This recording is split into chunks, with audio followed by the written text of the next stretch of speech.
Item ಯಾವುದೇ ಇರಲಿ try ಮಾಡಿ ಆಚಿ ಚಿಕನ್ ಮಸಾಲಾ. ಆಚಿ ಚಿಕನ್ ಮಸಾಲಾ.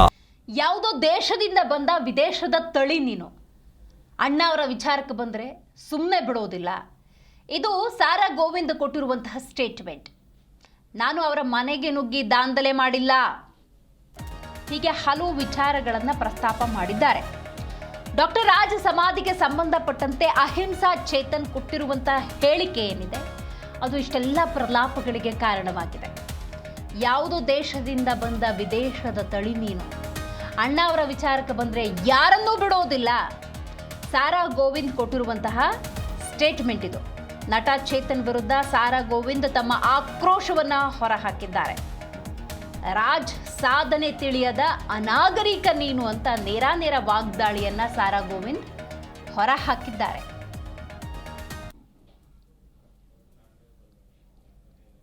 ಎಲ್ಲಿಂದ ಬಂದೆ ನೀನು? ನಿನಗೆ ಸಂಸ್ಕೃತಿ ಕಲ್ತಿಲ್ವಾ? ನಿಮ್ಮ ಅಮ್ಮ ಬುದ್ಧಿ ಹೇಳ್ಕೊಟ್ಟಿಲ್ವಾ? ನೀನು ಅಂದ್ರೆ ಏನು? ಈ ನಾಡಿಗೆ ಕೊಟ್ಟಿರುವಂತ ಕೊಡುಗೆ ಏನೇನಿದೆ ನಿಮ್ಗೆ ಯಾರು ಹೇಳ್ಕೊಟ್ಟಿಲ್ವಾ? ಇವತ್ತು ನೀನೊಬ್ಬ ನಿರುದ್ಯೋಗಿ, ಉದ್ಯೋಗ ಇಲ್ಲದೆ ಮನೇಲಿ ಕೂತಿದ್ಯಾ. ಪುಕ್ಸಟ್ಟೆ ಪ್ರಚಾರಕ್ಕೆ ಇವತ್ತು ನೀನು ಬೀದಿಗೆ ಬಂದು ರಾಜಕುಮಾರ್ ಬಗ್ಗೆ ಮಾತಾಡ್ತೀಯಾ? ಆ ಒಂದು ಪುಣ್ಯಾತ್ಮನ ಬಗ್ಗೆ ಮಾತಾಡುವಾಗ ಯೋಚನೆ ಮಾಡಬೇಕು. ಅಂಬೇಡ್ಕರ್ ಬಗ್ಗೆ ಮಾತಾಡುವಾಗ ಯೋಚನೆ ಮಾಡಬೇಕು. ಆ ಪುಣ್ಯಾತ್ಮ ಸಂವಿಧಾನ ಬರೆದೇ ಹೋಗಿದ್ರೆ ನಾವೆಲ್ಲ ಎಲ್ಲಿರ್ತಿದ್ದೋ? ಇವತ್ತು ಅಂತ ಸಂಘಟನೆಯ 4-6 ಜನರನ್ನ ಸೇರಿಸ್ಕೊಂಡು ಯಾವುದೋ ಒಂದು ಯೂಟ್ಯೂಬ್ ಅಲ್ಲಿ ಏನೋ ಒಂದು ಹರಿ ಬಿಟ್ಟು ಏನೋ ಒಂದು ಮಾಡ್ತಾ ಇದ್ದಾರೆ. ಇದೆಲ್ಲ ನಿನ್ನ ಪ್ರಚಾರದ ಗಿಮಿಕ್ಸು ಅಂತ ಜನಕ್ಕೆ ಗೊತ್ತು. ಎಲ್ಲಿಂದ ಬಂದೆ ನೀನು? ನಿನಗೆ ಸಂಸ್ಕೃತಿ ಕಲ್ತಿಲ್ವಾ? ನಿಮ್ಮ ಅಮ್ಮ ಬುದ್ಧಿ ಹೇಳ್ಕೊಟ್ಟಿಲ್ವಾ? ನೀನು ಅಂದ್ರೆ ಏನು? ಈ ನಾಡಿಗೆ ಕೊಟ್ಟಿರುವಂತ ಕೊಡುಗೆ ಏನೇನಿದೆ ನಿಮ್ಗೆ ಯಾರು ಹೇಳ್ಕೊಟ್ಟಿಲ್ವಾ? ಇವತ್ತು ನೀನೊಬ್ಬ ನಿರುದ್ಯೋಗಿ, ಉದ್ಯೋಗ ಇಲ್ಲದೆ ಮನೇಲಿ ಕೂತಿದ್ಯಾ. ಪುಕ್ಸಟ್ಟೆ ಪ್ರಚಾರಕ್ಕೆ ಇವತ್ತು ನೀನು ಬೀದಿಗೆ ಬಂದು ರಾಜಕುಮಾರ್ ಬಗ್ಗೆ ಮಾತಾಡ್ತೀಯಾ? ಆ ಒಂದು ಪುಣ್ಯಾತ್ಮನ ಬಗ್ಗೆ ಮಾತಾಡುವಾಗ ಯೋಚನೆ ಮಾಡಬೇಕು. ಅಂಬೇಡ್ಕರ್ ಬಗ್ಗೆ ಮಾತಾಡುವಾಗ ಯೋಚನೆ ಮಾಡಬೇಕು. ಆ ಪುಣ್ಯಾತ್ಮ ಸಂವಿಧಾನ ಬರೆದೇ ಹೋಗಿದ್ರೆ ನಾವೆಲ್ಲ ಎಲ್ಲಿರ್ತಿದ್ದೋ? ಇವತ್ತು ಅಂತ ಸಂಘಟನೆಯ 4-6 ಜನರನ್ನ ಸೇರಿಸ್ಕೊಂಡು ಯಾವುದೋ ಒಂದು ಯೂಟ್ಯೂಬ್ ಅಲ್ಲಿ ಏನೋ ಒಂದು ಹರಿ ಬಿಟ್ಟು ಏನೋ ಒಂದು ಮಾಡ್ತಾ ಇದ್ದಾರೆ. ಇದೆಲ್ಲ ನಿನ್ನ ಪ್ರಚಾರದ ಗಿಮಿಕ್ಸು ಅಂತ ಜನಕ್ಕೆ ಗೊತ್ತು. ಎಲ್ಲಿಂದ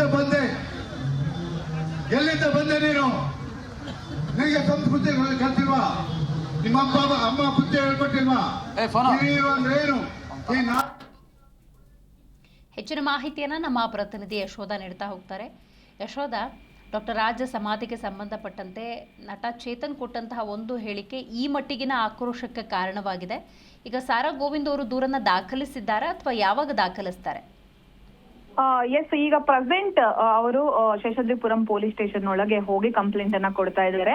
ಅದಕ್ಕೂ ಮುನ್ನ ಇವತ್ತು ಫ್ರೀಡಂ ಪಾರ್ಕ್ ನಲ್ಲಿ ಇಡೀ ಅಣ್ಣವರ ಅಭಿಮಾನಿಗಳ ಸಂಘ ಎಲ್ಲರೂ ಕೂಡ ಒಟ್ಟುಗೂಡಿ, ನಿರ್ಮಾಪಕರು, ನಟ ನಟಿಯರು ಎಲ್ಲರೂ ಕೂಡ ಒಟ್ಟುಗೂಡಿ ಏನು ಅಣ್ಣವರ ಸಮಾಧಿ ವಿಚಾರಕ್ಕೆ ಸಂಬಂಧಪಟ್ಟಂತೆ ನಾಲಿಗೆ ಹರಿಬಿಟ್ಟಂತಹ ಅಹಿಂಸಾ ಚೇತನ್ ವಿರುದ್ಧ ಸಿಡಿದೇಳುವಂತಹ ಪ್ರಯತ್ನವನ್ನ ಕನ್ನಡಿಗರು ಮಾಡುವಂತಹ ಸಂದರ್ಭದಲ್ಲಿ ಅವರು ಮುಖ್ಯವಾಗಿ ಹೇಳಿದ್ದೇನಪ್ಪಾ ಅಂತ ಹೇಳಿದ್ರೆ, ಯಾವುದೋ ದೇಶದಿಂದ ಬಂದು, ಅದು ಕೂಡ ವಿದೇಶದಿಂದ ಬಂದು ನಮ್ಮಲ್ಲಿ ನಮ್ಮ ಸಮಸ್ಯೆಗಳ ಬಗ್ಗೆ, ನಮ್ಮ ಅಣ್ಣವರ ಬಗ್ಗೆ ಮಾತಾಡೋದು ಇದೆಲ್ಲ ಸರಿ ಇಲ್ಲ. ಮುಂದಿನ ದಿನಗಳಲ್ಲಿ ಈ ರೀತಿಯ ಮಾತುಗಳು ಕಂಟಿನ್ಯೂ ಆದ್ರೆ ನಾವಂತೂ ಸುಮ್ಮನೆ ಬಿಡೋದಿಲ್ಲ ಅಂತ ಹೇಳಿ ಇಡೀ ಎಲ್ಲರೂ ಕೂಡ ಅಲ್ಲಿ ಆಕ್ರೋಶವನ್ನ ವ್ಯಕ್ತಪಡಿಸಿದ್ರು.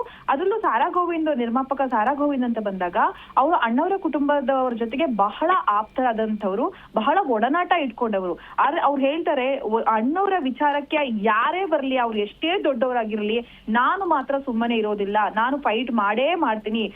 ಜೊತೆಗೆ ಇಲ್ಲಿ ಚೇತನ್ ಅವರು, ನಾನು ಅವ್ರ ಮನೆಗೆ ನುಗ್ಗಿ ದಾಂಧಲೆ ಮಾಡಿದೀನಿ ಅಂತ ಹೇಳಿ ಕಂಪ್ಲೇಂಟ್ ಅನ್ನ ಕೊಡ್ತಾರೆ.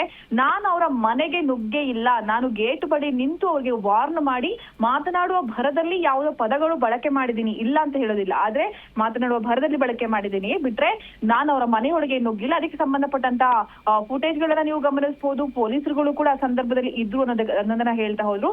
ಜೊತೆಗೆ ಕರ್ನಾಟಕದಲ್ಲಿ ಅಣ್ಣವ್ರು ಅಂದ್ರೆ ಏನು, ಅಣ್ಣವ್ರು ಅಂದ್ರೆ ಯಾವ ರೀತಿ ಭಾವನಾತ್ಮಕ ಮೂಲಕವಾಗಿ ಪ್ರತಿಯೊಬ್ಬ ಮನೆಗಳಿಗೂ ಪ್ರತಿಯೊಬ್ಬರ ಮನಸ್ಸುಗಳಿಗೆ ಹೇಗೆ ಕನೆಕ್ಟ್ ಆಗಿದ್ರು ಅಂತ ಗೊತ್ತಿದ್ರು ಕೂಡ ಅವರ ಭಾವನೆಗಳಿಗೆ ಕರ್ನಾಟಕ ಜನತೆಯ ಭಾವನೆಗೆ ಧಕ್ಕೆ ತರುವಂತೆ ಮಾಡಿರುವಂತಹ ಈ ಒಂದು ಅಮೆರಿಕದ ಪ್ರಜೆಯನ್ನ ಇಲ್ಲಿಂದ ಗಡೀಪಾರು ಮಾಡಬೇಕು, ಇಲ್ಲದಿದ್ರೆ ಆಗೋದಿಲ್ಲ, ಪ್ರತಿಯೊಂದು ವಿಚಾರಕ್ಕೂ ಮೂಗು ತುರಿಸುವಂತ ಪ್ರಯತ್ನವನ್ನ ಅಹಿಂಸಾ ಚೇತನ್ ಅವರು ನಿರಂತರವಾಗಿ ಮಾಡ್ಕೊಂಡು ಬಂದಿದ್ದಾರೆ.